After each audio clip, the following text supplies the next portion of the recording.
प्रत्येक संपर्क कथबार्तारू ही आरंभ हुए एवं जेतबेले सेमानंक मध्यरे जोगाजोग बंद हेबा आरंभ हुए संपर्क रे मध्य विच्छिन्नता देखा जाइथाए। वैवाहिक जीवन को उन्नति करबा पई मध्य एही सूत्र खूब उपयोगी होइथाए। जदि आपण निज पार्टनर को सहित बिना द्वंद्व खोला कथबार्ता करबा को सक्षम, यह निश्चिंत जे आपणक वैवाहिक जीवन सुरखुर रे चलिबो। किंतु जदि आपणक मध्यरे कथबार्ता पई कोनोसी प्रसंग नहीं किंबा समय सहित जोगाजोग व्यवधान आसुची, तेबे बुझिबाकू हेबो जे आपणकर संपर्क को बजाय रखिबारे एक प्रतिबंधक होई पारे। तेबे दाम्पत्य जीवन रे जोगाजोगर उन्नति काहींकी गुरुत्वपूर्ण आसंतु जानिबा।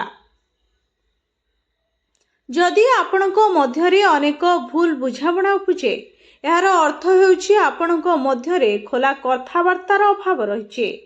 वास्तव में जेतबेले स्वामी स्त्री परस्पर सहित कथबार्ता जारी रखती, सेमाने परस्पर निकटरे निरापद अनुभव करती एवं सेमानक मध्यरे विश्वास मध्य रुहे।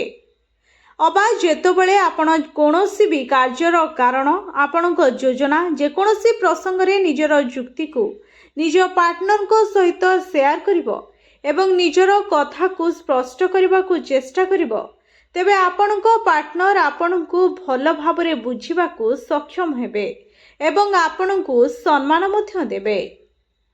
जेतबेले आपणक मध्यरे एक खोला वार्तालाप हुए, आपणक पार्टनर को बुझिबा पई अनुमान करिवार आवश्यकता पड़िबो नाही।